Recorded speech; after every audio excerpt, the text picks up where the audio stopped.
Emambia engia omwanchwa omurigereria bwa Ensoko TV nukwigena kwane buna andonsia sore nigogendete kwegokia nemerubiria itokuruga iga Ensoko TV oboroso bwo muguse chinsani nye chabono mambia chingakingo kwarigania tosoya bene asomoroberi bwe Etorobini unabotambe ritkole halamisi otokumirana naye kuru chinsa inye wika chinsa isano ne mocho mugaso bweritkoria rero chitariki nibere umutinyo gatano na kabere omwaka 2026 area nenkuru kwa Linet Nyambane Etorobini Ensoko ya chakire bene.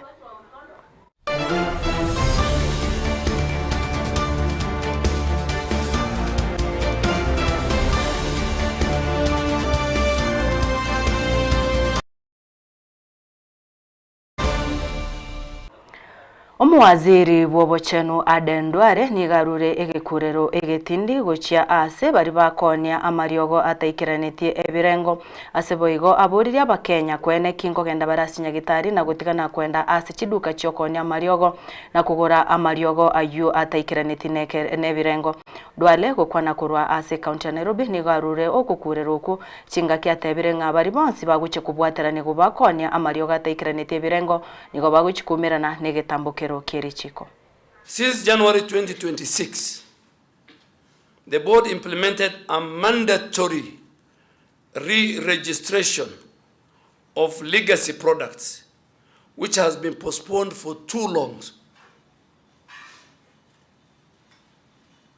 People who are in the leadership of the board, for far too long, they postponed actions that were touching on the Kenyan patient.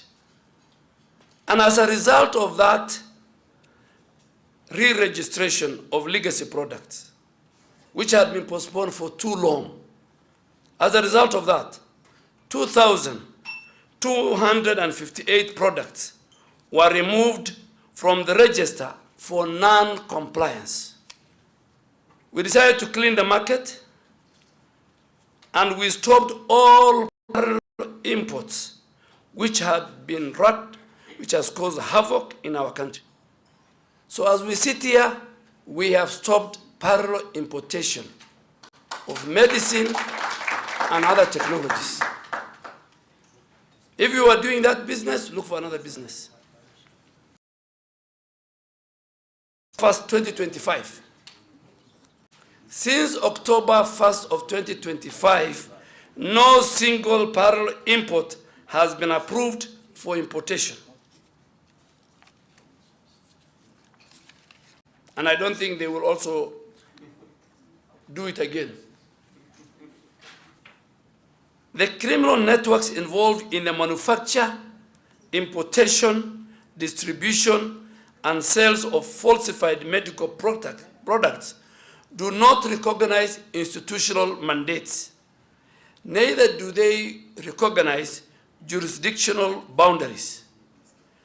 So what is our response, good people? Our response, therefore, cannot operate in silos. It must be coordinated at all levels of government and at all agencies. It must be intelligence-driven, and it must be anchored on a whole of government approach. And then just going to some of the real cases again on falsified, counterfeit products, these are there. And you can see it cuts across everything. Starting with Truvada. What is Truvada used for? Truvada is for HIV. So you can imagine if someone goes to the extent of falsifying HIV medicine. The second one is Viagra, the blue pill. Yeah? So men are in danger here. The problem with this, when it refuses to work, you don't even say, you just die with your problems. Yeah? Look at the third one. Very sad. HIV rapid diagnostic kits. Yeah? And this year, healthcare, which is heparin. So heparin is used in it's an anticoagulant. When you are using it in how do you call it? Yes. So the reason why we want people to report. So this product was being administered during dialysis. You know, during dialysis, they remove blood from your system, it goes through a system, from your body, goes through the system, then goes back, yeah? So the nurse that was doing this, this procedure noted that the blood was clotting.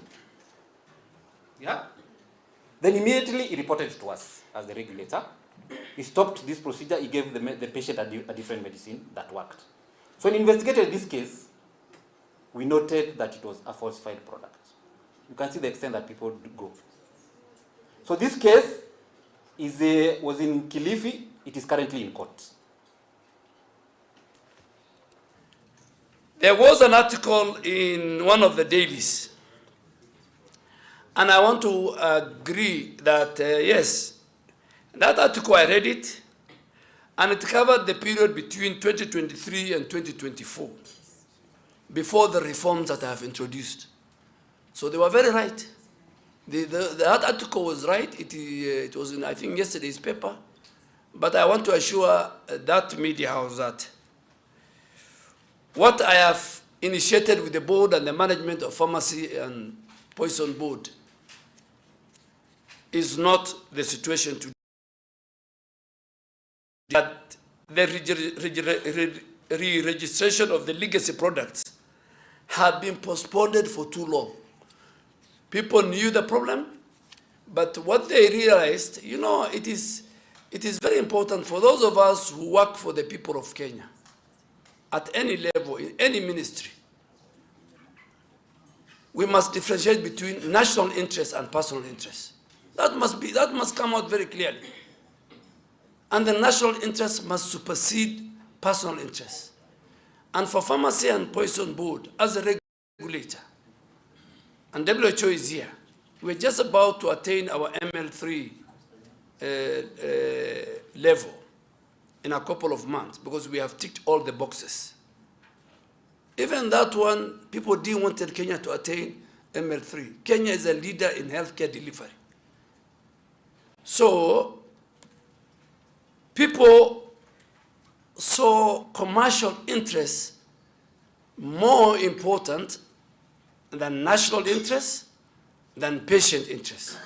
I am shocked to see that we have fake HIV test kits in the market. You know what that means to your youth, to our youth. You did not mention, because I've come across this in my county, and don't ask me how. I put up my neck out there and my eyes are usually open to know what is happening. We have very, very many fake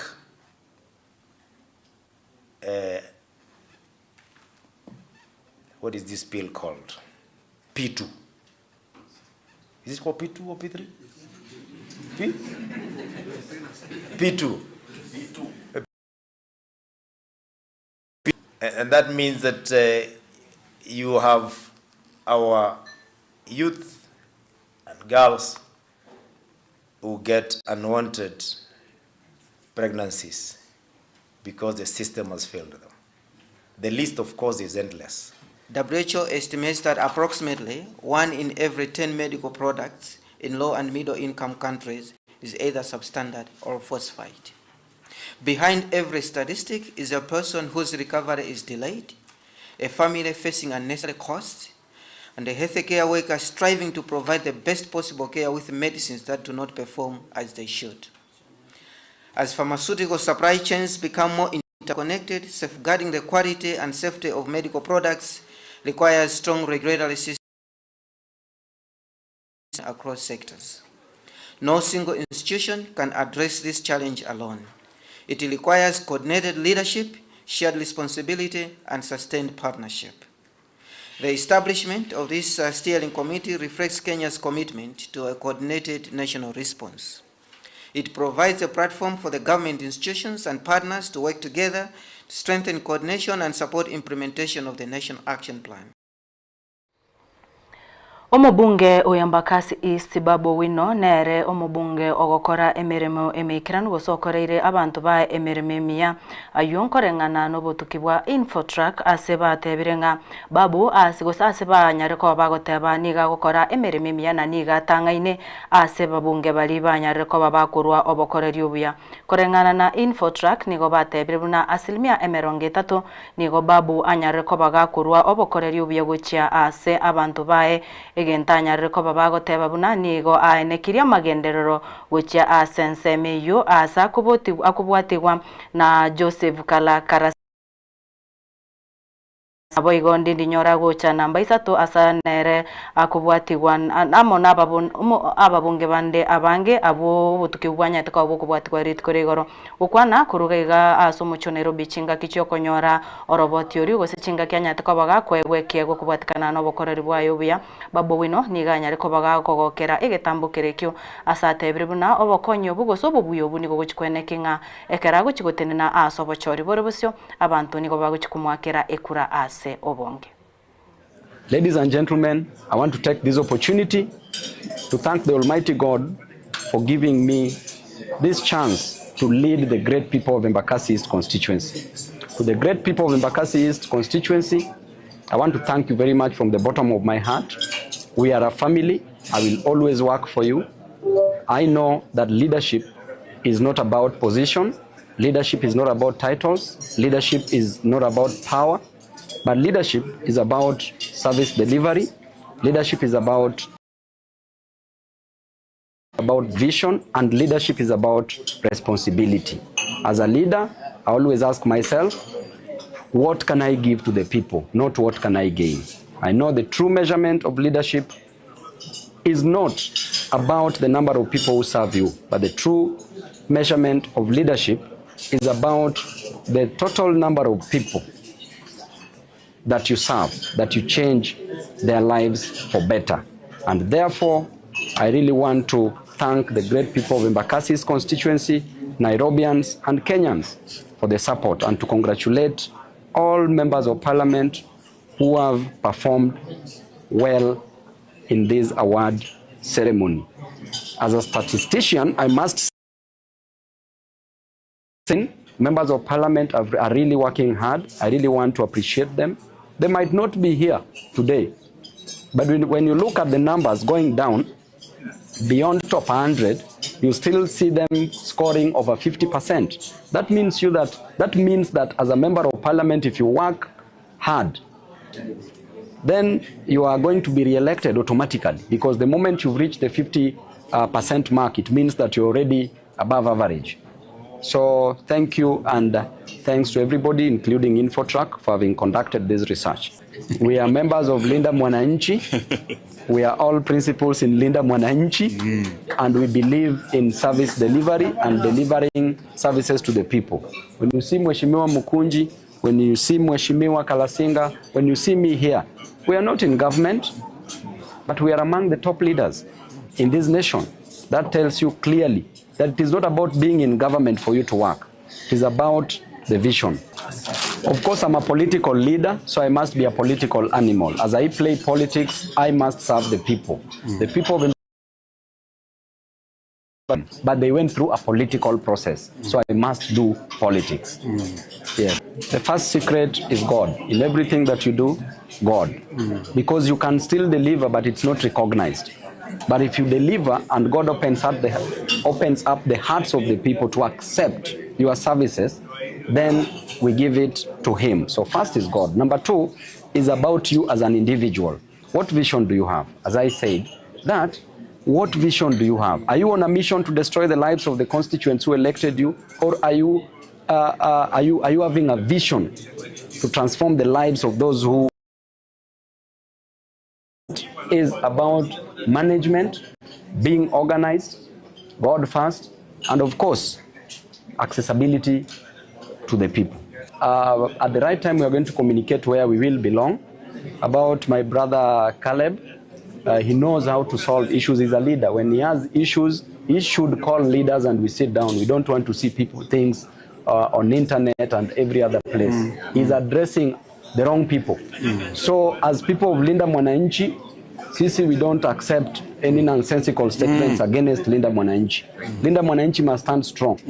If we must unite, we will have to unite with those who matter for us to fight for the interest of Kenyans.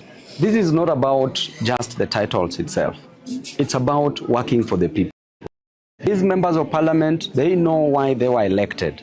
And I know out of this, there are those who are ranked low last time. I've seen number 216, Ngogoyo last time, and improving to number around 46 now. So there's still a very big room for improvement. These members of parliament are our brothers and sisters. I know that from this, they know why they were elected, and they will improve, definitely. Thank you. Yeah. Tugutigana nayo omokonyi bw'omurai bwense Profesa Kithure Kindiki ni igori kuria igoro anyarete kobaga kura egeikaro gya 26th Annual General Trade of African Trade and Investment Development Insurance ikimanyikante buna atidi ikigakorekanite aiga asomucho Nairobi gukwana ekerekyo Kindiki nigo anyarete kobaga gukwanira emeroberi ya serikali iyanyare kobaga gwikiranigo cha asaba onchureri aho imeyense. This gathering is not just the 26th AGM, it's also the Silver Jubilee for this very important institution for our continent. Kenya is honored to be associated with this milestone. And as we have heard from Erastus Mwencha, former Deputy AU, this journey started a quarter century ago, when some visionaries thought that it was time to not only write our own story ourselves, but also to tell it. And to tell it not by saying, but by doing. And that is how this great institution was founded. Today, that vision has become a remarkable African success story.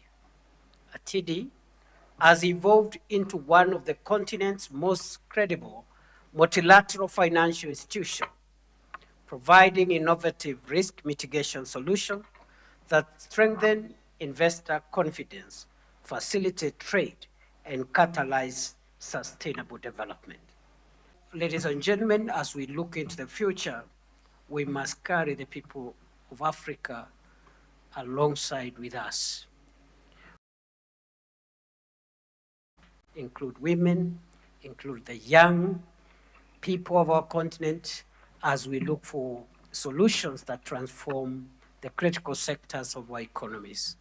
Into the future, we must create an environment that promotes and gives confidence to investments, and we must believe in our continent.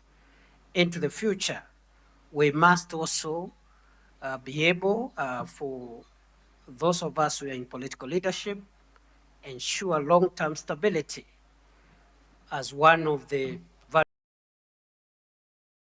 help ATIDI and other institutions to achieve the very noble objectives that they have for our continent. And looking into the future also, for policymakers, we must ensure policy continuity, because in the past, this continent has suffered from policy disruption, lack of continuity. You have a program that runs for a while. When there is change in leadership, that program is disrupted without any economic considerations. So those are some of the things that we must look at and ensure that we support. As member states, we support ATIDI and the business community to be able to help us navigate the future as a continent. Thank you very much. It is now my pleasure to declare the 26th AGM of the African Trade and Investment Development Insurance Agency, insurance officially. Togotigara ase kaunti ya Nairobi omwaziri bw'oburendi bw'oimeye Enseke Kipchumba Murkomen emambia yerit koria rero obekire ese yokwigwana gwa gukora emeremo gose kubwaterana n'ense ya Itare gukwana emambi gose se yeyo nigo yabekwa egati y'omwaziri bw'ense ya Itare nabo igo Kipchumba Murkomen asebono bakwanire emeroberi babegete erikwene kyango tingibare oburendi bw'echinse chibere gukwana ekerekyo Murkomen nigo boigo anyariko bagakwerera emeroberi yense ya Kenya anene asogosiria chisegi chiri chigenderete ase chinse cha Middle East. Let me just mention a few cooperation in the National Police Service. There have been areas of training and capacity building, and which has covered such areas as anti-drug trafficking training, intelligence sharing techniques, counter-terrorism, best practices, and bilateral cooperation. Very important, anti-organized crime training,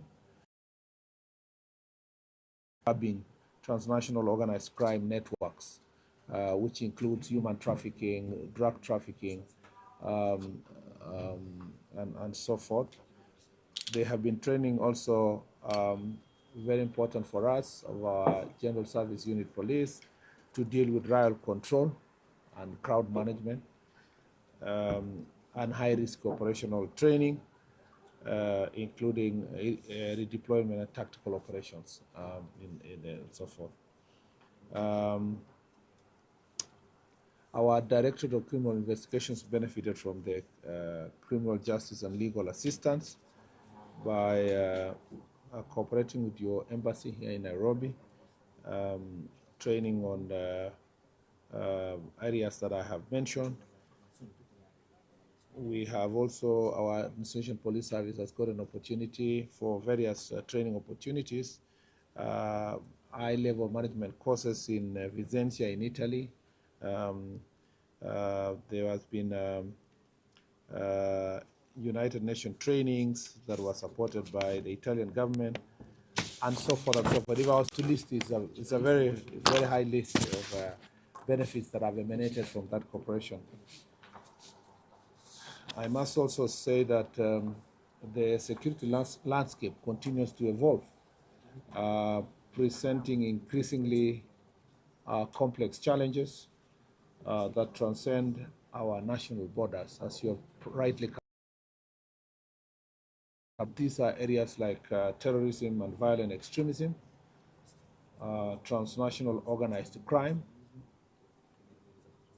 cybercrime, trafficking in persons, illicit financial flows, and other emerging threats, which require stronger international partnership and coordination with proper responses. And these coordinated responses are extremely important, as you have captured, that we need to focus on new approaches that are such as route-based approaches. Yeah, like you have rightly captured in your speech.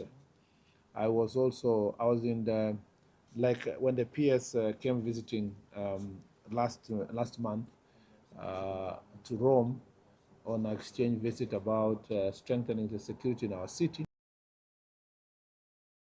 to go to the UK. And this question of migration continues to be an evolving challenge. And the Minister for Security in the United Kingdom shared with me also the challenges that we are dealing with in terms of migrants that find their way all the way to Europe.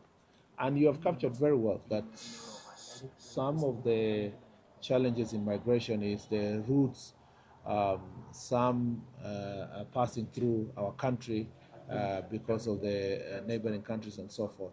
And we welcome efforts towards strengthening our partnership to block these routes and protect innocent. Most of these persons trafficked are extremely innocent. They find themselves in a racket with scrupulous traffickers that want to benefit from illicit illicit proceeds or proceeds of illicit trade, including human trafficking. We welcome Italy's integrated approach that recognizes the strong link between development, migration, management, and security. We appreciate Italy's commitment to partnership that promotes sustainable development, strengthen institutions, and this has been very evident in terms of the working partnership with the police and defense in terms of institutional capacity building in security sector.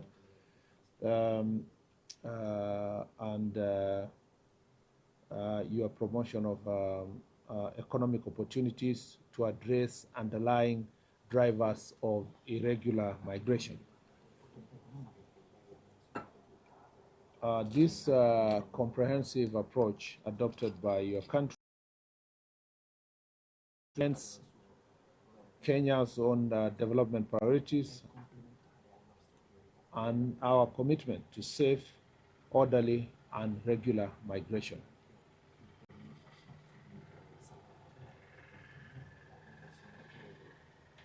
And as you've captured, Kenya welcomes the prioritization of the Matei's plan that links management of security, that links development, migration, and development of our security sector. And as a regional leader in security and peace, Kenya remains committed to working with international partners to safeguard our citizens, secure our borders, and contribute to peace and stability within the Africa region, the Horn of Africa, and beyond. And Your Excellency, we are very happy with your visit here, and also the fact that you will go to Somalia. We know that Italy and Somalia have very strong historical ties, and the stability of the government of Somalia is extremely important for the people of Kenya and the security of this country. We spend a lot of resources to protect our border, particularly with Somalia, and efforts to stabilize government in Somalia, expedite matters development, have more inclusive governance structure, and particularly in the region that borders our country, because Somalia is a bit federated, so it has a devolved system of government and strong regional governments, and there's always, the pull and push between the center and the federated states, and having that kind of stability is extremely important for us. And when there are clashes across the board, it affects, it negatively impacts our country. And therefore, second is to say that we have from the Somalia in the northern part of this country, northeastern part of the country, and this refugee challenge comes together also with security challenges, because we have to vet, screen, deal with easy movement of people across the border, and seen in terms of human trafficking and the movements that you've really captured between here, Ethiopia, Sudan, Libya, and find themselves either having challenges in the sea, or eventually Italy and other countries having to deal with the consequences of those level of migration. So I think that, and I agree, move from this letter of intent to the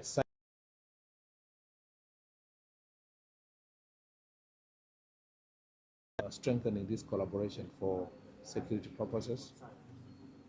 We recognize our position as a country in terms of leadership.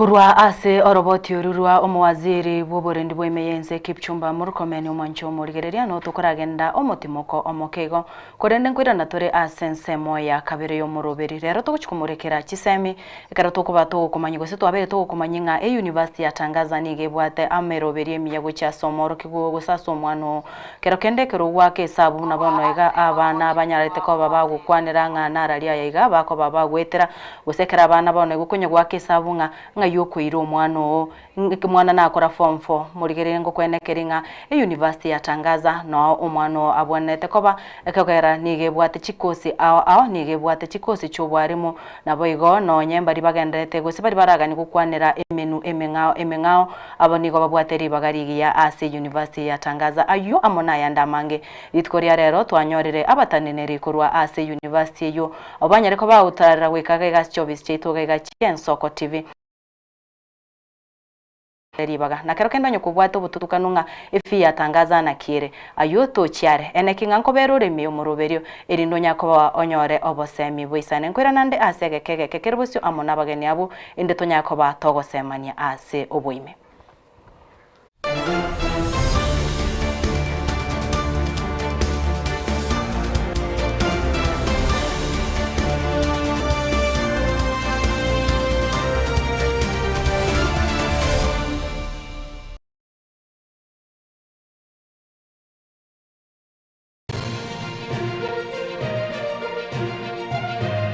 Eye Ensoko TV oboroso bw'omugusi mrena nabali b'ekishinguru erikwe manyabo na wataka kuri kitanenye chinsi Frida Kerubo, Innocent Onyango, Clinton Ondigi, Diana Ndemo, Ishmael Mogere, Linet Nyambane, Daniel Omwaga, eke na kigekos kiamesa yamangana magia. Chinchira chito chigekoro nigo chirasoko goseluboko shekerero. Ekira kichagire Ensoko TV twachire gutorigesa ku kyomugusi kurwa soko limera asendiba y'abanyandwarero oboroso bw'omugusi bwegekerwe omugusi bono nechinjira cyago goikaransanse nakobeke TV yawo kwene kingangwe somyo gegekoro kyomugusi wetero murobiryo bw'igekoro gyeito hasi tokomera nabagakaba samwerere naboigabane nabanyika eriko kwanero okwebogia chindagira amasikani chinya y'omugusi kera litsuko ria ramisi chinsa ibere igoro imeye TV yawo na mbe Ensoko TV na Stephen Nyarike Mbunde tolende ekimira eye Ensoko TV oboroso bw'omugusi Yegoro yeito imeye Ensoko Ensoko Yegoro yeito imeye Ensoko Ensoko ibiengia yakire ngumanga bunalero Ensoko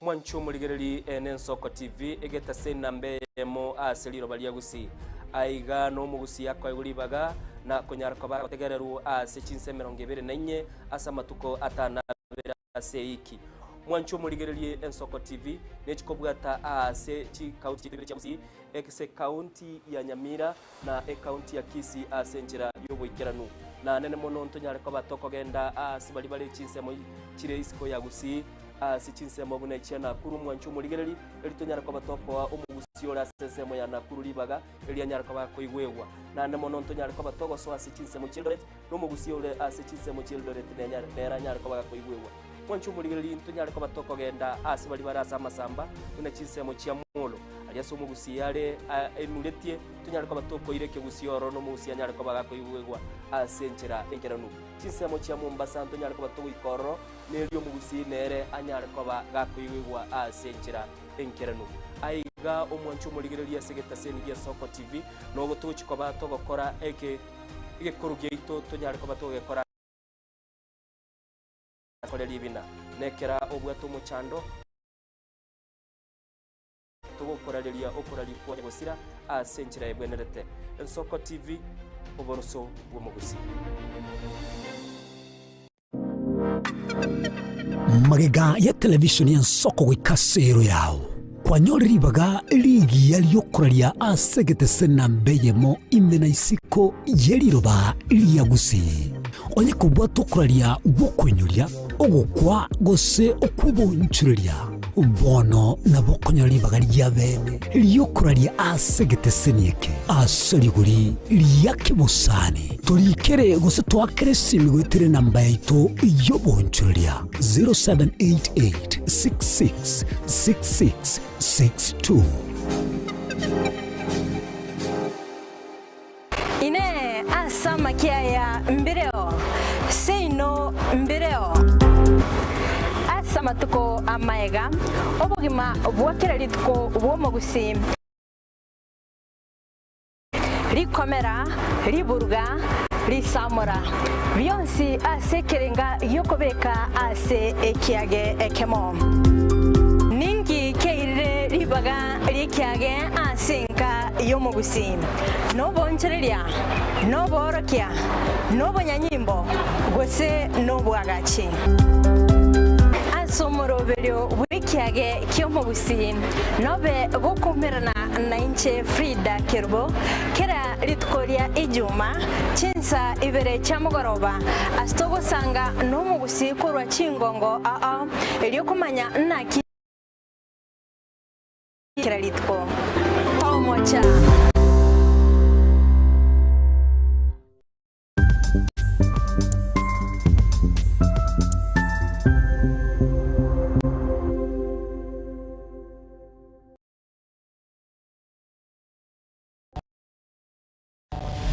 mrna na balibe chinguru elikwe manyabo na wataka kuchitana nye chinsa Frida Kerubo, Innocent Onyango, Clinton Ondigi, Diana Ndemo, Ishmael Mogere,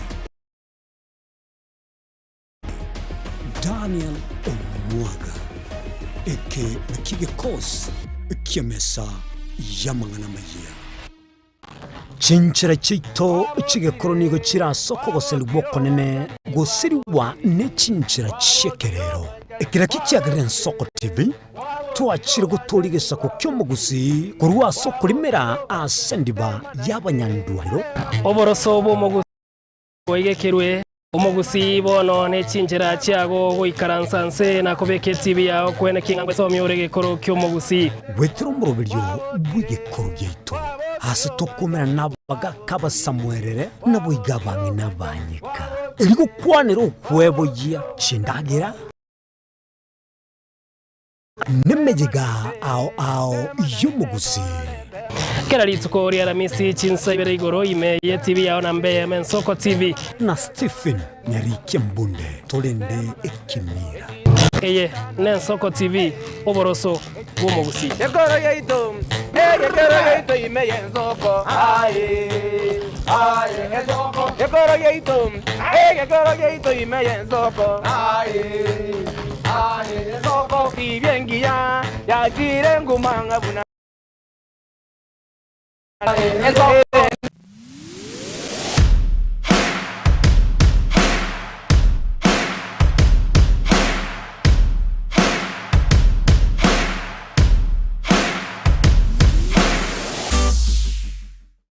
mwanchu muligereri Ensoko TV egeta sena mbeyemo aseliro baliagusi aiga no mugusi yakwa iguribaga na konyarako baga gotegereru ase chinse 24 asa matuko atanabera seiki mwanchu muligereri Ensoko TV nechikobwata ase chi county cheto ibere chiagusi ekse county ya Nyamira na county ya Kisii ase njira yoboikeranu na nene mono ntonyarako batoko genda ase bali chinse mo chire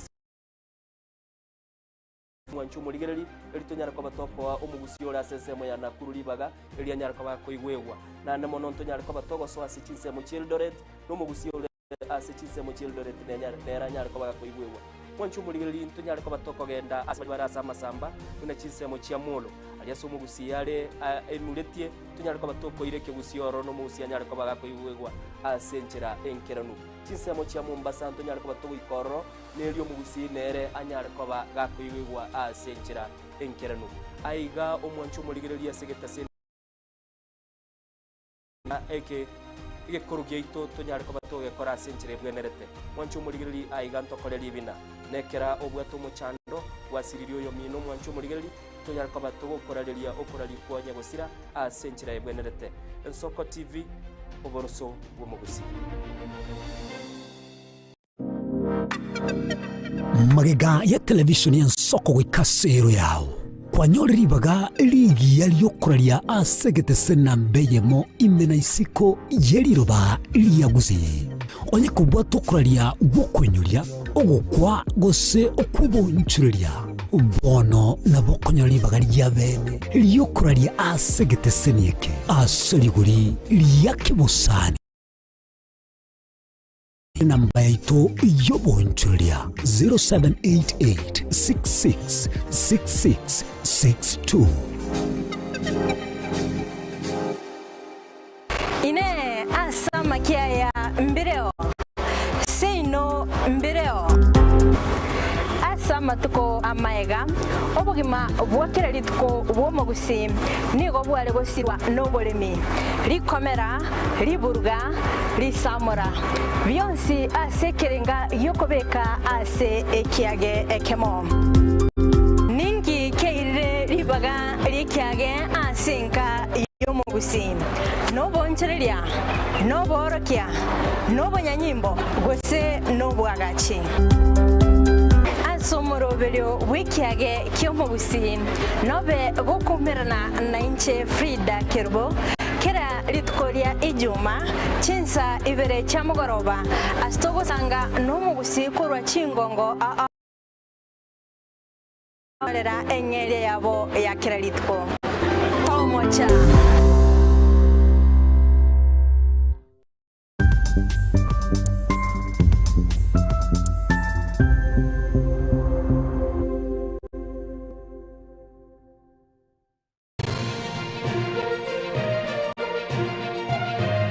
Eye Ensoko TV oboroso bw'omugusi.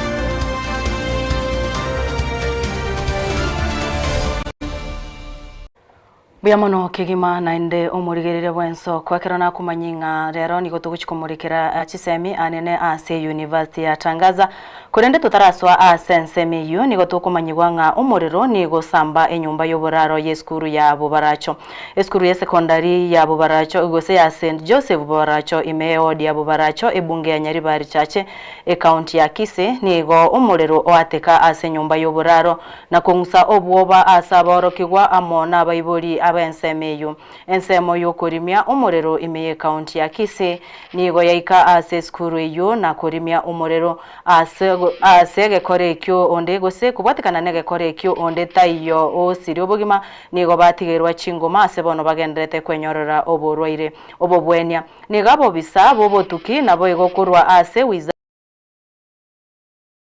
kerobono obutuki bwagenderere ko kwenekia gose kumanya ngikirete omuriro yugwateka omutikyo ito betwer machine nigara asensemeyo gocha kwenekinga oroboti uri nkoronyorore asenchera yobwikiranu asamangana ito akubwatia tugotigana nayo kero togendete kumurikira ari agendete gokorekana ase chisemi nigo tukumurikira rero chisemi ase university yatangaza egotoka gaiga asomucho Nairobi ekerongo kumanyinga nigo tubwate ababwatani aho kurwase university gose uboteneneri bwe university banyariko bagwekaga iga ase studio bago chigotomorekera gose gukwaniranga nara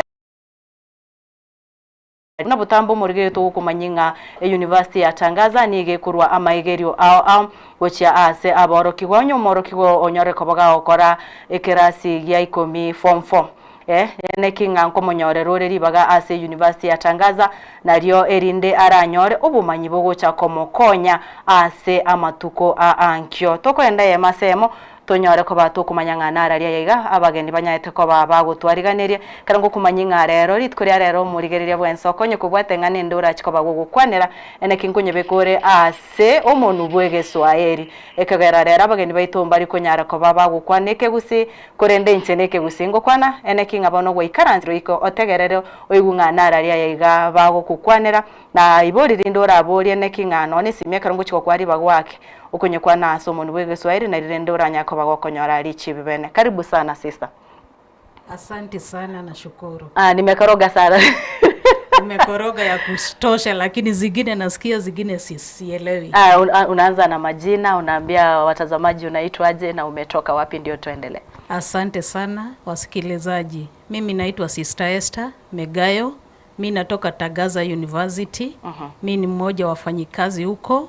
Na asa najaribu kuona vile tunaweza saidia watoto. Na si watoto kwa sababu sasa siku hizi tunawaita Gen Z. Gen Z tunataka waamke hata na masomo. Na ndio sababu tuko hapa, ndio tuone vile tunaweza saidiana na wao wasome, ndio hata nchi yetu iendelee. Asanteni. Asante na karibu sana. Asante. Nikiendelea Julius. Na pia ni wakati wako uweze kuongelesha mtazamaji asubuhi leo. Asante sana. Basi na mimi nafahamika kama Bwana Julius Ngaliuka kutoka kitengo cha usajili wa wanafunzi cha Tangaza na pia mwalimu katika chuo hicho. Basi leo tuko hapa na mwenzangu sister kama alivyosema kuwafahamisha kuhusu masomo ya university au masomo ya chuo kikuu kulingana na kuanzia admission kuendelea mpaka all the way to the PhD level or probably to the advanced level. Yeah. Asante sana kwa kufika. Tumekuwa na zile kosa ambazo mnapatiana kwa wanafunzi wetu. Leo hii ningependa sana sisa tukianza na wewe, ningependa sana ili uweze kufafanulia mtazamaji ni nini hasa kinafanya Tangaza University uwe tofauti ama different from other universities. Asante sana na ningependa kuwajulisha Tangaza University huwa tunatilia maanani hii umuhimu hata ikiwa umekuja kusoma hata mambo ya Mungu. Tuseme mambo ya Mungu. Kwa sababu Tangaza University ilianzia na kanisa na kanisa Katoliki. Hata ikiwa saa hii sio ati hapana. Saa hii tuko kila mtoto anaweza kuja ajiajili katika Tangaza University. Before Tangaza University ilijulikana sana kama shule wale wa theolojia ndio walikuwa wanakuja kusoma. Lakini kwa wakati huu hii shule ama chuo kikuu cha Tangaza saa hii tuko na charter na sasa ni chuo kikuu, sio college tena. Before ilikuwa college, saa hii ni chuo kikuu, kile kiko na charter, we are chartered na tunaweza chukua courses zozote. Na kwa wakati huu kama vile mwenzangu amesema tunaanzia na certificate mpaka PhD. Kwa hivyo kila mlango umefunguliwa. Na kwa wakati huu tumeanza na ile TVET. Na TVET ya Technical Vocational Training Education inachukua kuja kugundua kama vile serikali imekuja kutuelezea ya kwamba hakuna mtoto amefail kwa shule. Hakuna mtoto huanguka kwa sababu siku hizi tunaenda na career pathway. Kwa hivyo huyu mtoto akija tuone kile anaweza fanya, hiyo certificate inaweza msukuma mpaka aone hata amefika kwa degree. Na ndio sasa sababu tuko hapa ndio tuwaelezee wazazi hakuna mtoto alianguka kwa mtihani. Mtoto yote akona, kila mtu akona gifts zake, kuna kile Mungu amekujalia nacho. Na ukija kwa Tangaza University unakuja we nurture that. And when we nurture that tunaona ya kwamba hutakaa tu pale umeanzia. Tunaendelea kutoka hapo na tunaona umeendelea mpaka umefika hata umepata kile ungependa kuwa in future. Asanteni. Sister, kama kabla sijatoka kwako, kuna vile umeongelea hapo eti mtoto akiwa katika university atangaza, pia kuna vile dini pia ni anafuata njia za kuishi na Mungu. Tangaza venye tumesema ama venye umesema it is a Catholic sponsored university. Kuna hawa wazazi wa dini zingine ambapo wanaona labda mtoto akikuja huko, mimi si Mkatoliki, lakini nikileta mtoto huku labda atakuja kulazimishwa kuwa Mkatoliki. Unaweza mwambia aje asubuhi yale ama Asante. Ya, ni kweli. Kama nikipeana example na mimi mwenyewe, mimi nilisomea shule chuo kikuu cha St. Paul's University. Na St. Paul tunajua ni ya Protestants. Na saa hiyo mimi nilikuwa bado sister. Na nakumbuka nikiingia kwa hiyo chuo walikuwa wanaulizana sister atawezaje kuishi hapa na Waprotestanti. Na ni vyema hiyo swali umeuliza, kwa sababu kwa wakati angalia mtoto. Na tukiangalia mtoto tunajiuliza anaweza pata nini. Saa hii tuko mpaka na Waislamu kwa hii chuo chetu cha Tangaza University. Tuko na Waislamu na tuko na dhehebu zote. Madhehebu zote we take care of them. Kama sasa Tangaza University tuko na mahali kwa hao Waislamu. Tuko na a room set ile wanaendaga kuoba. Wako na uhuru wa kuomba. Wako na uhuru wa kuomba. Hata wasetia ka room. Pale wakitaka kuswali wanaingia kwa hiyo room yao. Unajua Waislamu wako na hiyo utaratibu wao. Tumewasetia. Kwa hivyo hakuna mtu ufosiwa, hakuna mtu urazimishwa awe Mkatoliki ama awe nini. Kujitakia, na unajua mtu akija chuo kikuu, huyo mtoto amekoma. Ni mtoto anaweza jiabia mimi ningetaka kuwa nini. Haturazimishi yoyote, hatufanyi chochote, tunasema kila mtu na uhuru wake wa kusali. Asante sana. Tukisonga Julius, labda ungetufafanulia kidogo. Tumeshinda tukisema ama tumekuwa tukiongea juu ya Tangaza University. Kuna university mingi sana, labda zingine ni za serikali, zingine ni za private. Unaweza sema aje kwa mzazi labda ajui Tangaza University, is it a public university or a private institution? Thank you. To begin with, first of all, we need to go back to the foundation of Tangaza. Tangaza was basically founded in the year 1986 by 3 religious congregations. And it was founded at that time as a center for theological studies. That means training priests or religious members for the proclamation of the gospel. And later on, as progression began, it was renamed as Tangaza University, the college.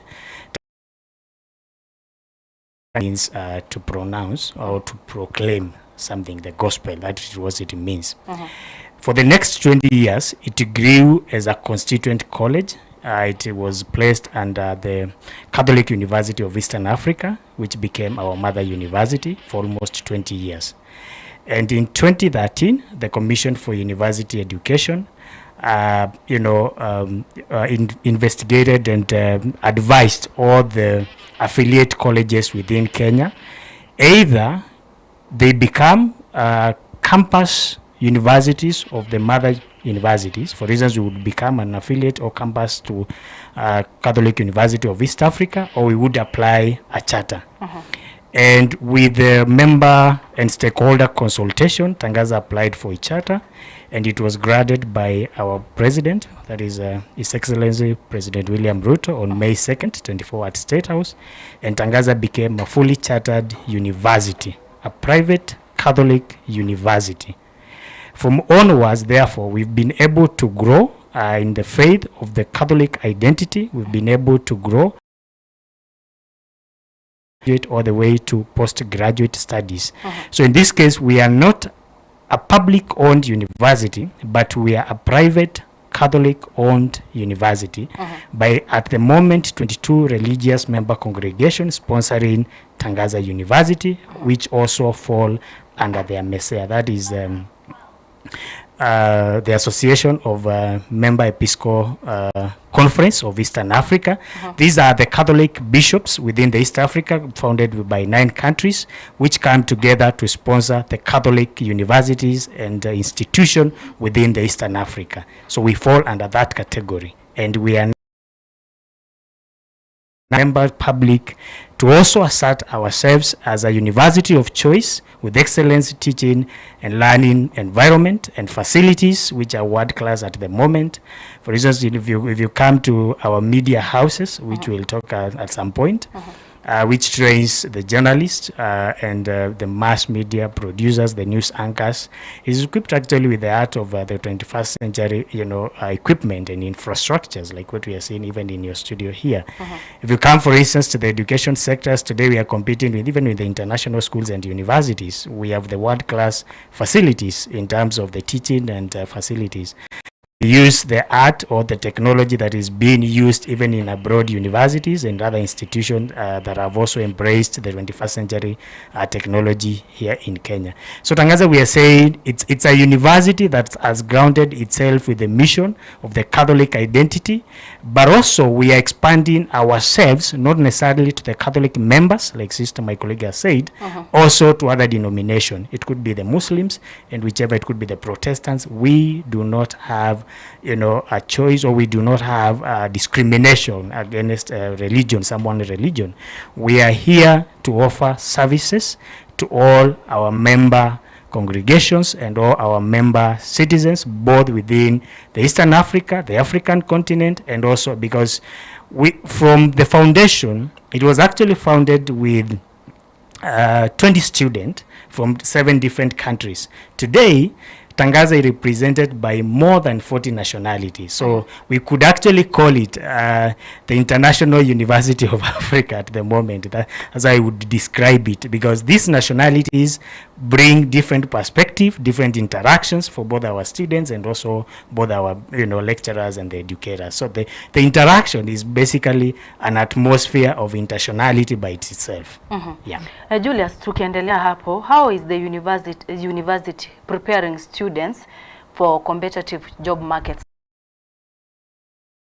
Watu ni wengi wana graduate, Tangaza pia iko na wao, universities zingine.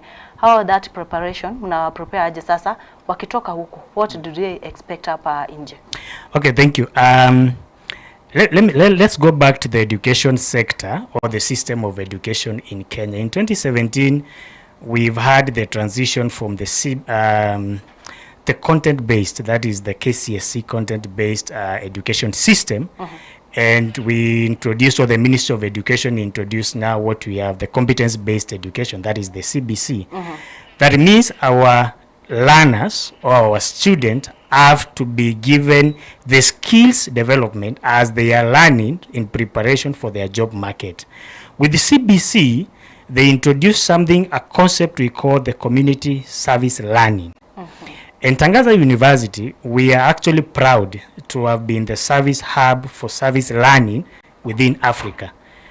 So we've also partnered with other universities and also the KICD, that is the Kenya Institute of Curriculum Development, in developing a framework in which we would ensure that all the students within Kenya and within Tangaza have the skill development as they are learning. When they come to the job market, they actually be able to fit. For instance, with the the KICD and the community service development, our and our learning and our teaching approach have actually changed. We have moved from basically just the theoretical framework, and also we are inculcating the practical framework. At some point, the students are able to demonstrate what they can do apart from what they know. Because that was the old system of education, is about what you know vis-a-vis what you can be able to do. For instance, if you are a teacher, therefore it means, apart from knowing the different theoretical frameworks that are, are in terms of human development or different parts of human bodies. If, for instance, you are training for medicine, can you be able to exactly show that you can be able to operate something, can be able to operate a different machine here, apart from just knowing its different parts. And we have given our student that art of learning in terms of even the investment in the resources, both in the classrooms and outside the classrooms. If it is, for instance, the media, we have given them the art of the cameras and the TV room, which is, of course, at the moment developed as the art of 21st centuries, where they can practically be able to demonstrate that we can actually broadcast news. We can be able to go to the field, take pictures, edit them, and come back to the studio and present them as news from the field. For those in-laws, of course, we are developing also the studio where they can also practice the legal framework, as a court, as a court of law with the accusers and prosecutors and the judges and so on and so forth.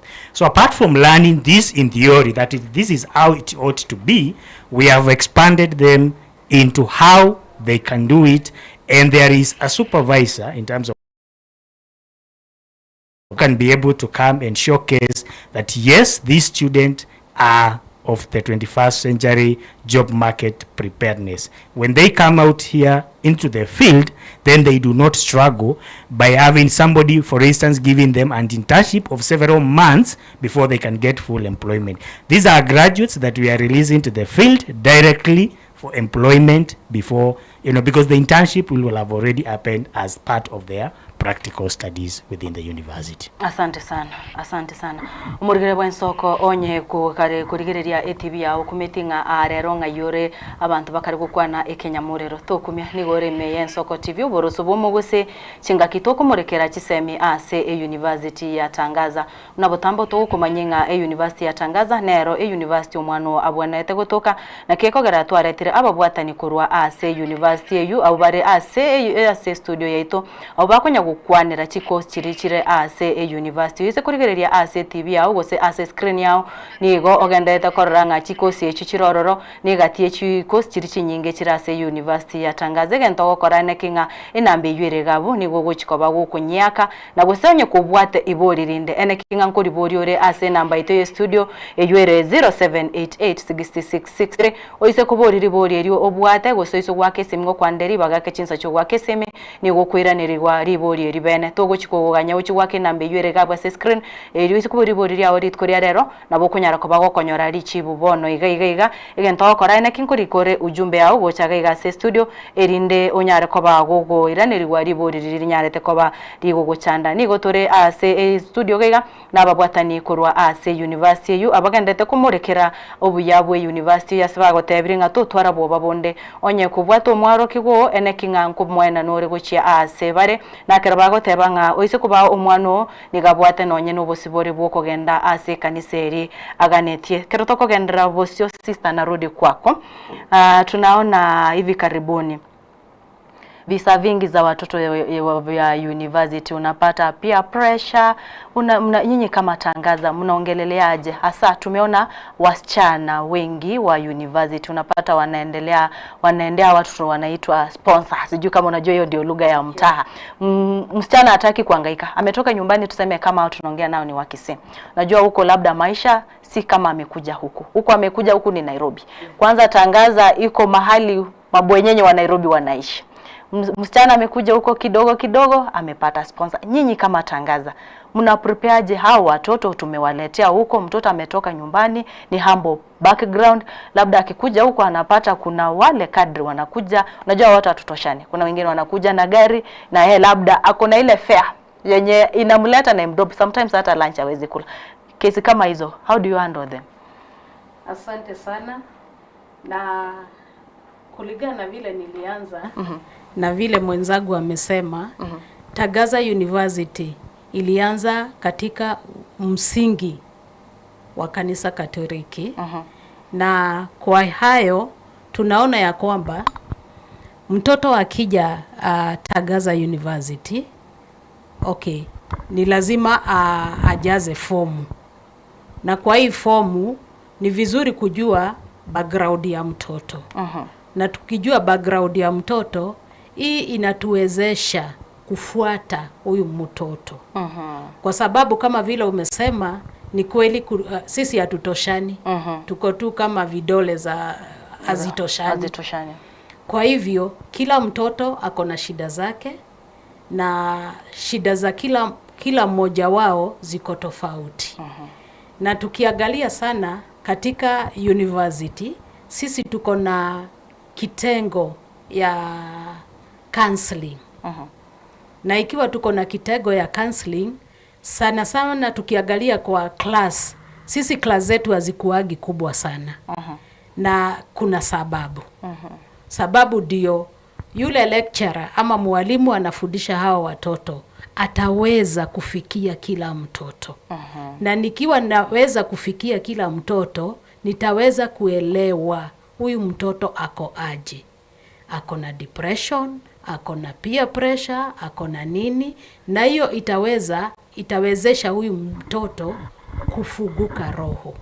Na akifunguka roho, nikiona mimi kama mwalimu siwezi msaidia na muweka kwa counseling.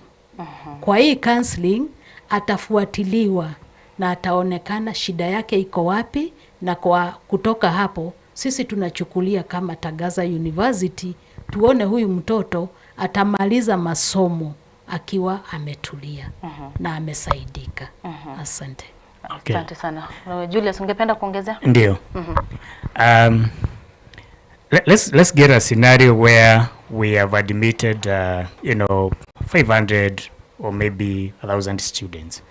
They're coming from all walks of the country here in Kenya, from East Africa and from even other have varied background, financial background, emotional background and all that. One of the key issues that we've been able to identify is something that we call the mentorship program. We have the first induction mentorship to all our students as they are joining university. You've realized at the moment, majority of our students, especially those who are in Kenya, they are coming to university studies or university level without even attaining the age of 18 years. So these are children, by the way. So them through a series of mentorship as a group per each different course that they are doing. Then at some point, once we have ensured we have mentored what university studies is all about, what is their requirement and what the university expects of them, what the society, what their parents expects of them, how to deal with different challenges. For instance, the challenges of financial issues, the sponsorship issues, the drug and substance abuse, which is actually a growing social vice in our society. We take them through a series of workshops. Then since the earlier groups, these are their older brothers and sisters who are either in their second, their third or their fourth year, we had already taken them through this series of mentorship. We attach individual student with a member. It could be a second year, a third year or a fourth year.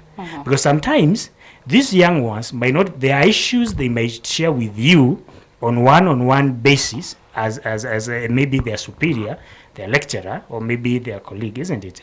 But there are other issues they may not share with you, but they might share with their peers, isn't it? So we ensure that they are already attached with peer mentors who are their seniors, who are in either their second year, their third year, or their fourth year, who again will guide them on the different expectations of university life.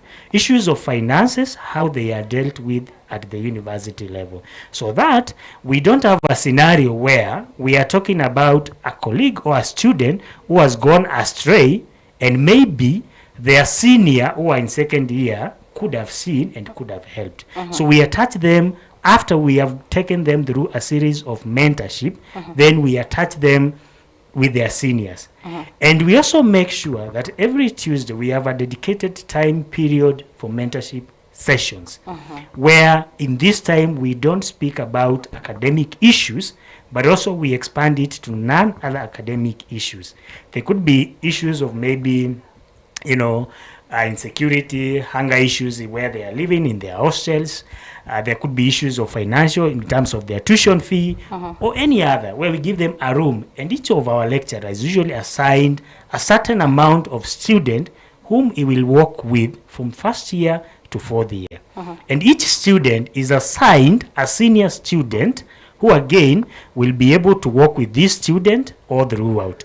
If the student maybe in first year has an issue and is not able to come to the office and report, then it is the responsibility of the senior student to take charge, and so is having a problem, how could the office help?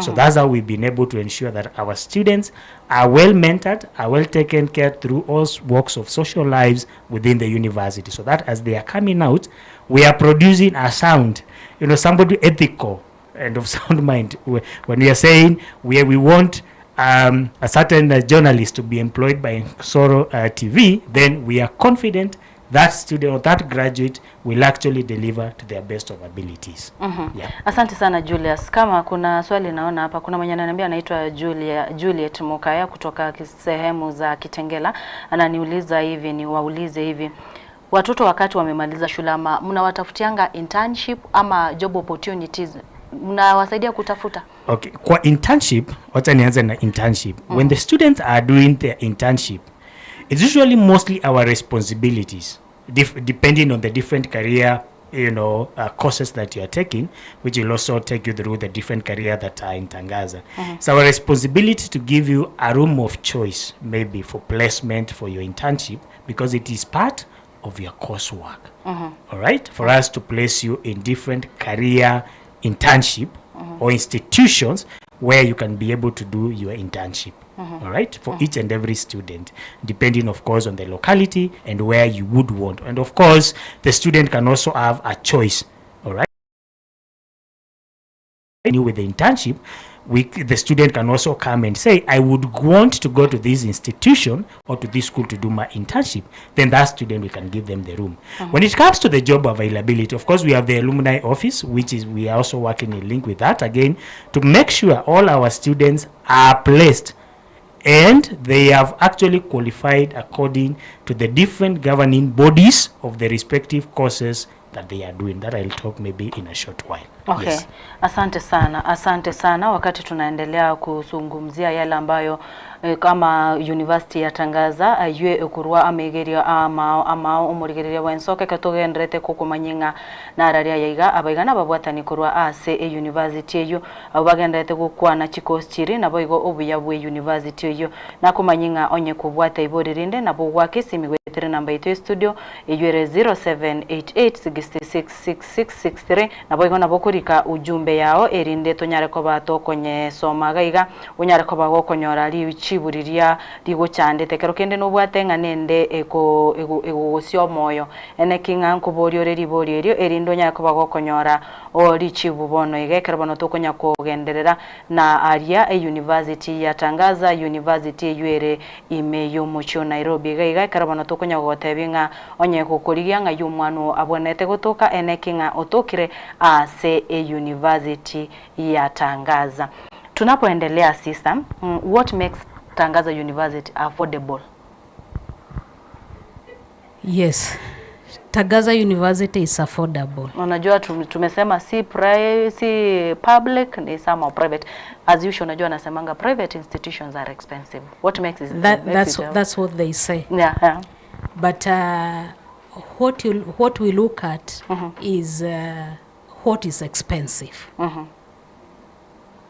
Because sometimes you can look at something cheap, which will be expensive at the end of the day. And looking at Tangaza, I would say our fees are really pocket friendly. And what I mean is, as you bring your child to Tangaza University, we don't push you to pay the whole school. So what we usually do is we take you slowly, because we know even in the economy of the country is not so friendly as we talk. So what we do is we allow you to bring your child to the university. You come and we talk how you'll pay the school fees. I wouldn't say we are too expensive, because we try to be to standardize our school fees so that at least we'll be able to capture all the students. As I've said, the economy is not so good. So, like, if it's a certificate, it's different school fees. If it's diploma, it's different school fees. As you go up to doctorate, it's all different school fees. But as you bring your child, according to the time that the child will be at the university, we negotiate and say, the child is here for 2 years. And this is the school fees for 2 years for this certificate course.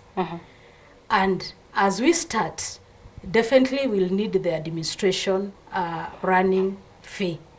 So that one is automatic. And then this tuition fee, how can we break it down so that the parent will be able also to budget according to what they are getting? So that is how we say it's friendly, and it's really friendly. And maybe Julius can add on that. All right. Thank you, sister. Actually, what we've done, like sister is saying, we have subsidized all the tuition fee for all our programs. That means we are on the same category with even the public universities' school fees. You remember from, I think, 2023, the university board revised, the funding to university allocations. And so students now are required, of course, to apply things, for instance, like HELP and all other, beneficiaries from maybe the county government, like the CDF and so on and so forth. So as part of that, whatever amount of help, for instance, a student is getting in our university, it is on the same standard level on what another student might be getting, whether they are in a public university or not. When it comes to the entire tuition fee, because again, we remember what they are getting from the government sometimes is usually optional for somebody. Not everybody might want a loan maybe from the government. The tuition fee is subsidized to the same level with all other institutions in Kenya because the courses are ideal the same, and therefore the mode of delivery and expenses should be subsidized to be on the same level. That is what we have ensured in terms of the tuition payment. We have also ensured, like sister have just shared here, that as our tuition fee are payable in terms of installment. We of course don't require a person to pay all the amount of tuition fee once when they are beginning a semester. But what we are saying is, as the semester progresses, we have a plan in which the student is required to make and deliver to the relevant offices. For instance, in our case is the Deputy Vice Chancellor, Administration and Finance, deliver. This is my installment plan for this semester based on the family income. So that student again is not left out in the village or in the community because they lacked tuition fee, yet they qualified. There are systems which we have put in place to make sure that this child, irrespective of the background and the family income, everybody gets equal treatment and equal opportunities at Angaza University. Okay, thank you so much. Wakati tunaendelea hapo, kuna swali lingine hapa nimepata. Kuna mwingine ananiambia anaitwa Emily Nyamoita kutoka Dandora. Nadhani umejibu lakini vizuri niseme venye anasema. Linet, niulizao wageni aje wanafanya aje wakati mwanafunzi amelemewa kulipa school fees. For example, anasema akona kijana wake alienda first year, second year akafika akalemewa, ikabidi hajaipata help. Sijui mnaweza zungumzia je hilo jambo. Mpaka sasa ni mwaka wa pili yako nje hajarudi. Ni sawa. Wacha nizungumzie kivyetu. This is what happens. This student has been admitted, and at some point, the first semester is okay, the second semester is okay, or even from the first semester, there are a few challenges here. Sometimes, like I said at the beginning, we are in a situation where majority of our students are coming to the university level even without the age of 18 years. So that's why our mentorship programs actually works best in this way. That if there is an issue with a particular student, there are these proper channels which we are guiding the student to be able to approach to get the help when it is needed, instead of waiting to a situation where it gets worse and you drop out of school. There are channels which we have put in place, for instance, the negotiation, the payment plan, which we can make sure that as you progress your studies, you can be able to do ABCD even for the university. It could be probably a part-time work for the university as a way of giving back, and the university can see how it can remedy you, or it can look for alternative sources of funding towards your tuition fee, instead of deferring or quitting, which takes a longer time for stipulated number of years for a course that you're supposed to take. Because sometimes we see situation where a 4-year course somebody takes actually a 7-year course. That should not be the scenario. The scenario should be which measures has the university put in place to ensure each and every students get equitable treatment or equality depending on their needs. So in our case, we have put those systems and channels which are able to help the student from onwards, from first year all the way to 4th year. We believe that no student actually even should be barred from sitting for the final exam if they have followed the proper channels. They have engaged with, for instance, their deans of the institutes, the relevant finance officers, and also they have also approached different financial facilities like the HELP, the CDF. You've shown us those you've attempted, they have failed, or they have given you something, but still it is not enough. My family, this is what they can be able to do. Then it's up to the responsibility of the university to make sure this student somehow stays in school instead of quitting the school or deferring. Asante sana. Umurigire w'Ensoko mbarororo ndoche bari wake semi ngo wakera gusengo kwari bagabono ase bari kesimu wake semi ene kingangwa kore semi yo kerona kweri bagabono bonega nabo wake semi weterese namba 8 iyo ere 07886663 iborike ubwate erinde unyare koba gukwiranirwa na ababwatani abose abatalamu bukurwa ase university yatangaza bari marwa kiresimi kiregese ribaganire ne kato kunya kumurekera aliya gose obo kisemi anene ase university yatangaza kero kumanyigunga ekero mwanu akogenda ase university yatangaza nigo akonyora amegeri amaya nabo igoni gakonyora chimbwa chingia echio chigo chikomukonya ekerago cha iskogega nonyene ekera kurigia egasi erinde onyara kobaga go fit na economy ya Kenya gusika go fit no nigari nogogendete kwesemya nabo igo bari mwaga kirechisimi ribaganire no nabo igonye kubwate ibori rinde ene kinga nkuri ko rujumbe nyenge gocha ase namba ya studio yure 0788666663 keroto gendrete na umuruberio ekeroto kunya kumurekeranga na araria yaiga university yatangaza egendrete kurwa nabo igo na maigeri na araria yaiga na mbara bya baiga. Kuna labda mtu anauliza hawa watoto wanaenda Tangaza University venye umesema wanapata help, wanapata scholarship, unaweza guzia aje hilo? Thank you. Yes, all our students are eligible for help. All right. And especially when we are doing the admissions, most of them actually we help them for the application of help. And we also, because I've said the university model changed, and what private institutions are getting is of the same standard to even what the public universities are getting. So it's also a private institution. Of course, all our students are eligible for help. And it's usually our responsibilities when we are doing the admissions to make sure that this information is conveyed to them, and the process and the channels of application we give them. Those who experience difficulties or challenges in applying, we help them to apply for the help. We also help them to access the county development fund, that is the CDF, from their different counties where they are coming from. At least to which channel offices do they need to use to get access to that money, and how that money or which channels of that money need to be for university. So yes, like any other university, we do get help assistance to our students. Asante sana Julius. Omurugero Ensoko tukuragenda omutimuko omukego tukwirana asege kege kiribucio ntonya ko batukumurikiranga ngosi kiechiga moroki wa arach kwenyorra ase university yatangaza tochare kwirana tore asege kege kiribucio.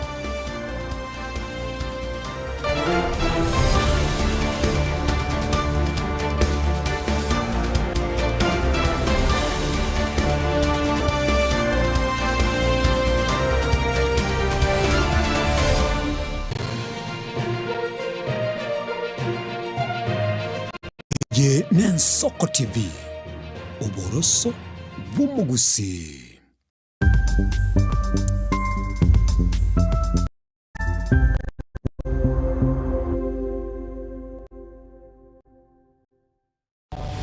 Mrna n'abali b'ekimu erikwemmanya abona wataka ku kitandanya cy'ensi. Frida Kerubo, Innocent Onyango, Clinton Ondigi, Diana Ndemo, Ishmael Mogere, Linet Nyambane, Daniel Omwaga, eke nakige kos kiamesa yamangana maya. Mwancho muligereri Ensoko TV egeta senambe mo aseliro baliagusi aiga no mugusi yakwa iguribaga na konyarako baga gotegera matuko atanabera seiki. Mwancho muligereri Ensoko TV nechikobwata ase chi county cheto ibere chiagusi ekse county ya Nyamira na county ya Kisi asenjira yoboikeranu na nene mono ntonyarako batoko genda asibali bale chinsemo chire isiko yagusi sichinse mabuna ichana kuru mwancho muligereri elitonyara kwa batoko wa omugusi ora sensemo ya nakuru libaga elianyara kwa koigwewa na nemono ntonyara kwa batoko so sichinse mu Childoret no mugusi ora sichinse mu Childoret nyanyara kwa koigwewa mwancho muligereri ntonyara kwa batoko genda asibali barasa masamba na chinse mu Chiamulo aliaso mugusi yale enuletie ntonyara kwa batoko ireke gusioro no mugusi anyara kwa koigwewa asenjera enkeranu chinse mu Chiamumbasa ntonyara kwa batoko oro Nelio mugusi nere anyara kwa gakwigwa asenjira enkerano aiga omwancho muligereri asegeta seni ya Ensoko TV no gotochi kwa bato gukora eke korugeito tonyara kwa bato gukora asenjira bwenerete mwancho muligereri ando wasiririo yo mino mwancho muligereri tonyara kwa bato gukora lelia okora likuwa nyagosira asenjira bwenerete Ensoko TV oboroso bw'omugusi. Chinchira chito chigekoro nigo chirasoko goseli gwokonene gosiriwa ne chinchira chekerero ekira kikiagarira Ensoko TV twachire gutorigesa ku kyomugusi kurwa soko limera asendiba y'abanyandwariro oboroso bw'omugusi boigekerwe omugusi bono ne chinchira cyago goikaransanse na kubeke TV yawo kwene kingangwe somi uregekoro kyomugusi wetro murobiryo bwigekoro gyeito hasi tokumera nabaga kaba samwerere nabuigabange nabanyika iligo kwanero kwebo ya chindagira amasikani chinyangi nemejiga kera litsuko ri aramisi chinsa ibere igoro imeye TV yawo nambe Ensoko TV na Stephen Nyarike Mbunde tolende ekimira eye Ensoko TV oboroso omugusi Yegoro yeito imeye Ensoko Ensoko Yegoro yeito imeye Ensoko Ensoko ibiengia ngumanga bunalero ine asama kiaya mbireo seino mbireo asama tuko amaiga obugima bwakira lituko bwomugusi nigo bwale gosirwa nobolemi likomera liburga lisamora byonsi asekerenga yokobeka ase ekiage ekemo ningi keire libaga likiage asinka yomugusi nobonchereria noborokia nobonyanyimbo gose nobwagachi asomorobelio wikiage kyomugusi nobe gukomerana na inche Frida Kerubo kera litkoria ijuma chinsa ibere chamugoroba elio kumanya naki bakwenyorera eng'ere yabo ya kiraritko tomocha.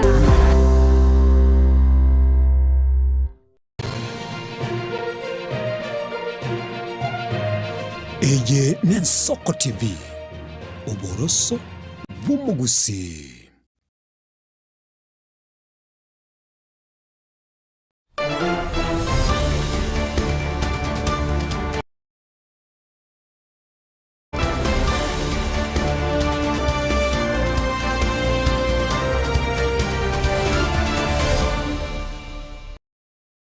Biamono naende omurigereria bwensoko keronda no kwegena bado nigore meyo muruberia karaturecha sechi daika chiricha lala salama tugukorera omuruberi bwetorobini abageni baito nigo barase studio kera tuguchikomurekera asense meyega yo mweri kegima tuguchikomurekera chikoschire e university ya Tangaza ekorwanchire chechiga kera tugukunya gukomanyinga onye kure no mwana okora form 4 ene kinga e university omwana yakogenda ne university ya Tangaza tigango toramanyanga ngosike chiga erindo nyako bagukumanyanga ngosike omwana watagete nando egunganera se university ya Tangaza ene kinga bono nkubwatia rumurubiri yiga asenchira ya bene kegima. Karibu sana sister. Asante. Sasa tumezungumzia mengi juu ya Tangaza University, tumeongea venye iko nzuri, venye watoto wanastahili kukuja huko. Sasa wanakuja kufanya nini?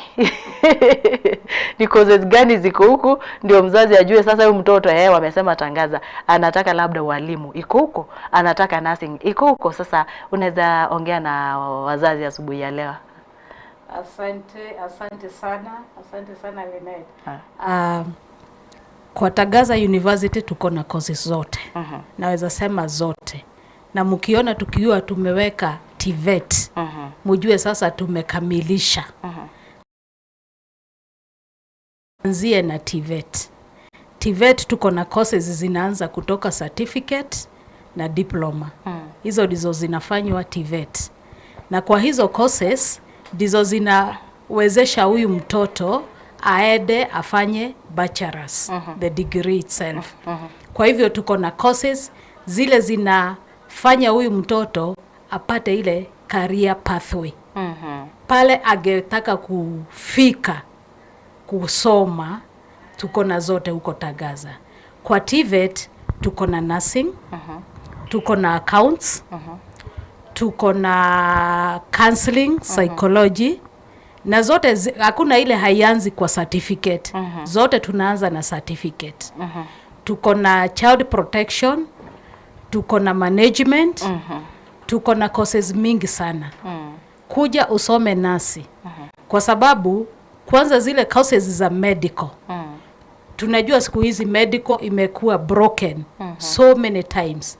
Such that kuna kitu kama mortuary science, kuna caregiving, na sana hao wa caregiving. Tunasikia watoto wengi wanataka kwenda kule, wanasema wanataka kwenda majuu. Kwenda majuu, mostly I hear they go to do caregiving, not courses, jobs. But jobs. So if they are going to do those jobs, it's good to be equipped as you leave the country, so that you will not go to start from nowhere. You'll start from somewhere that you know. So medical science, we have all of them. And also our Gen Z, they like so much things to do with the technology. We have all those courses to do with the technology and media. We have all those courses starting from level 4. These days, according to the ministry, we don't say certificate, diploma, what? As TVET, we start with the level 4, we go to level 5, level 6. In level 4, we are looking for D-plane. And that is the reason I said, hakuna mtoto ameanguka kwa shule. Because huyu mtoto akona D-plane, at the end of it, akisoma hiyo level 4, aende level 5, level 6, anaweza ingia diploma. Na wale walifaulu wakiwa form 4 na yeye. Waingie sasa wote wafanye degree. Kwa hivyo tunaanza na D-plane kama level 4, level 5 tuko na C-plane, C minus, na level 6 tuko na C-plane. Kwa hivyo ni wale hawajahitimu kufanya degree direct. Tunajaribu na wao wote, na sana sana tunajaribu kuincorporate masomo na skills. That is theory and skills.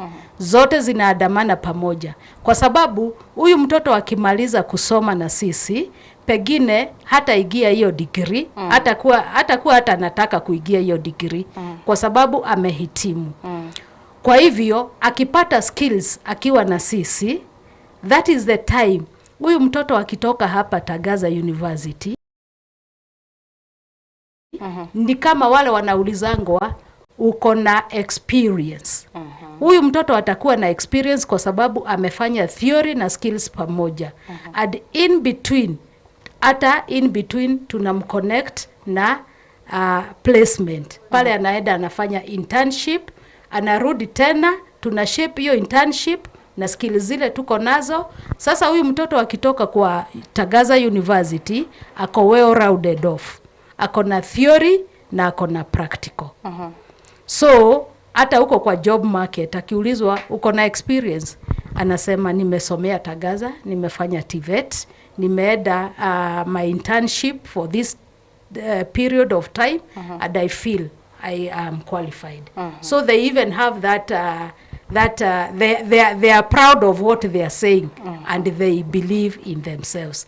And that is also what we are teaching them, to believe in themselves, so that when they go out for job market, they are able even to connect of what is happening outside. Thank you. Asante. Julius, una la kuongezea hapo?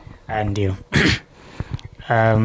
Let's go back to, as I connect it to the courses at Tangaza.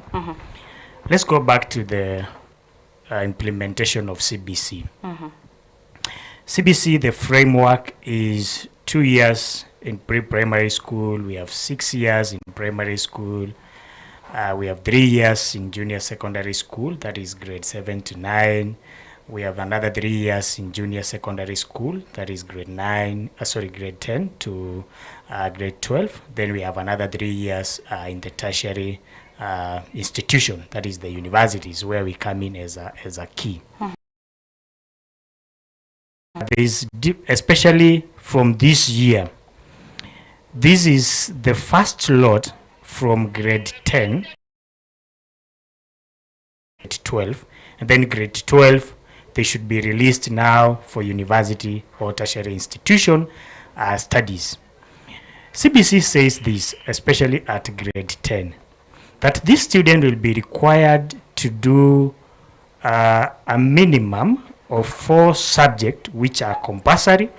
We have English, we have Kiswahili, we have mathematics, and there is what now we call the community service. And then, out of those 4 that they are doing, which is compulsory, we need to give this student the career path.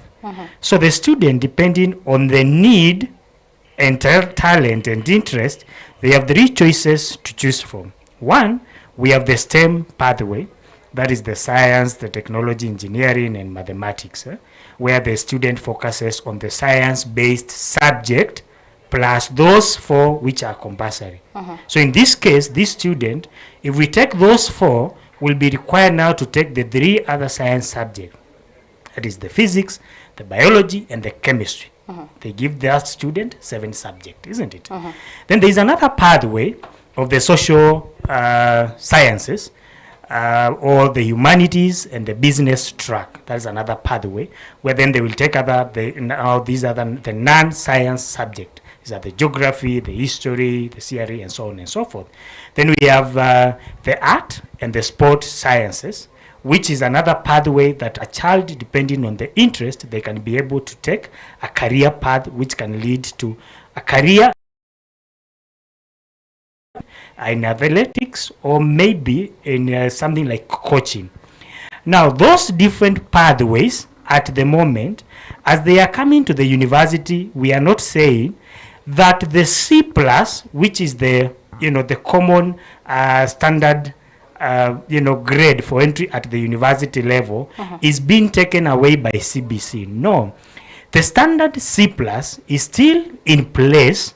However, recently the CEO for KUCCPS, that is the Kenya University and College Placement Services, Agnes Waome, she came out and said, even though the C+ will still be retained, and this was in conjunction with what the current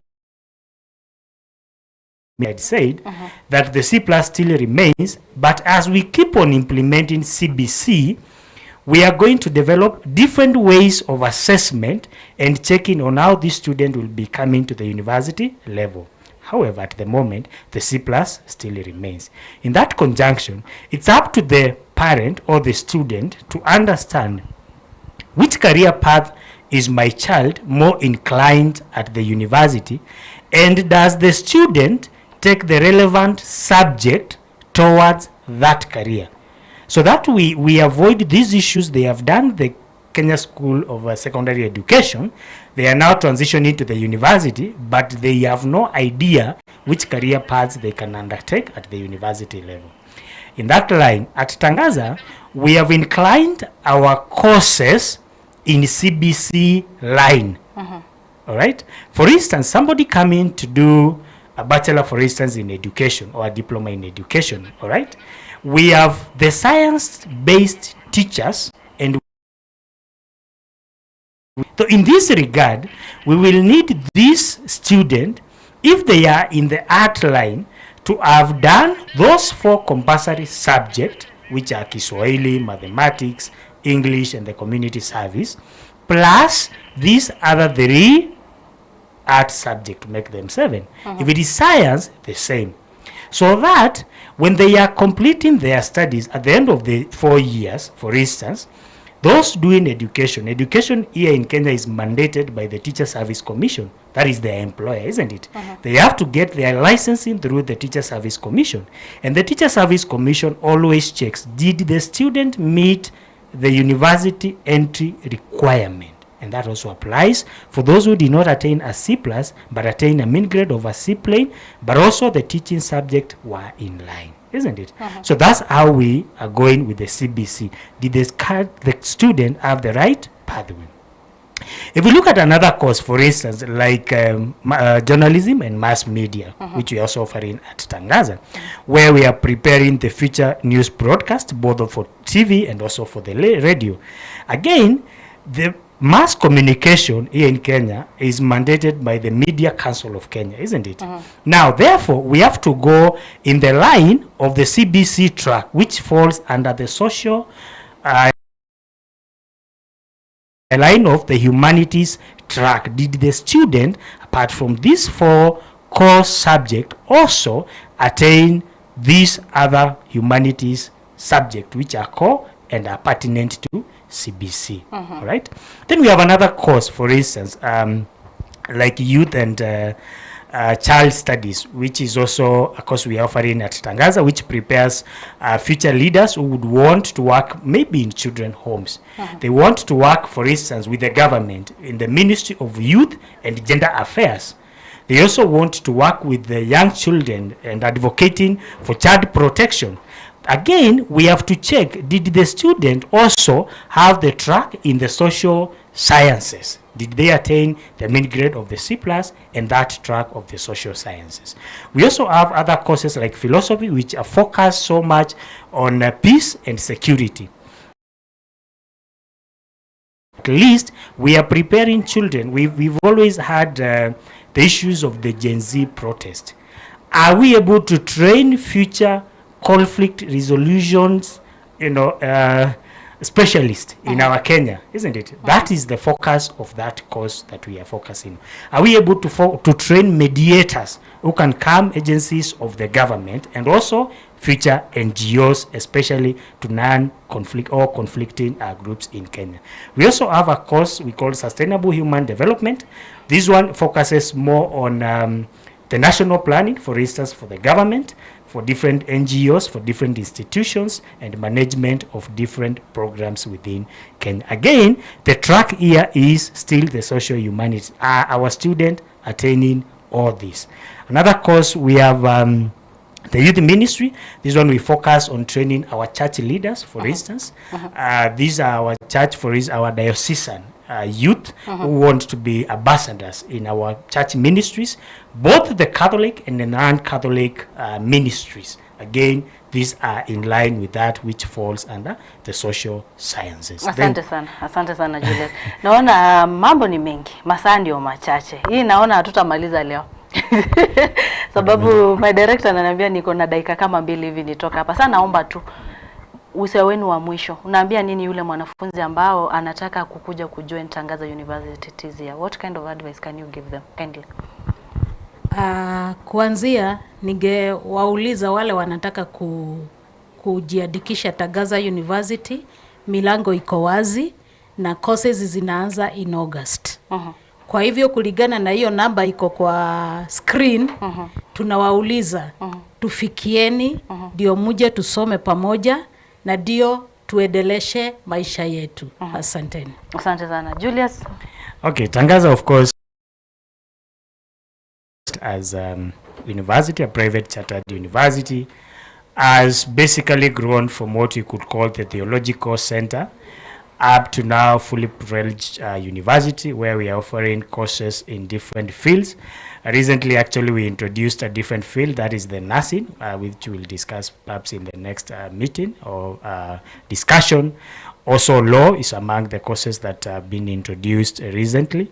So we are urging the general public, our general students and our parents, to make sure these different qualification and pathway as for different trusted bodies in Kenya, as they are coming in, ensure that our students, especially in secondary school, those who are done, these are put in consideration. At Tangaza, our doors are always open to help you for career guidance and for career partnership, maybe even with our different schools and other institutions of career choices for the betterment of our youth. For that, we thank you very much and wish you a blessed day. Asante sana Julius. Asante sana nyote kwa kufika, tunashukuru. Tena mkipata mwaliko kama kuelimishana na wikaraga bo omurigerere bwa Ensoko togo wa kerambo ya mono kigimambo ya mono kyandage komi asogo chora kurigereria omuroberi Etorobini twachaka naye kurucyarenge cinsainye bikabano ega kitigarite kidageka inye kikoraga cinsa isano nemo cyomugasobweri tkoria rero kogo sabogende gutwara cyomugasobweri tkoria rero kogo sabogende gutwara oburigereri borobuya na bigogende kwegokya nemeroberi eto emetigari iretariane Linet Nyambane tumirane na nderi tkoria Jumaine asomoroberi ungabuno yoiga.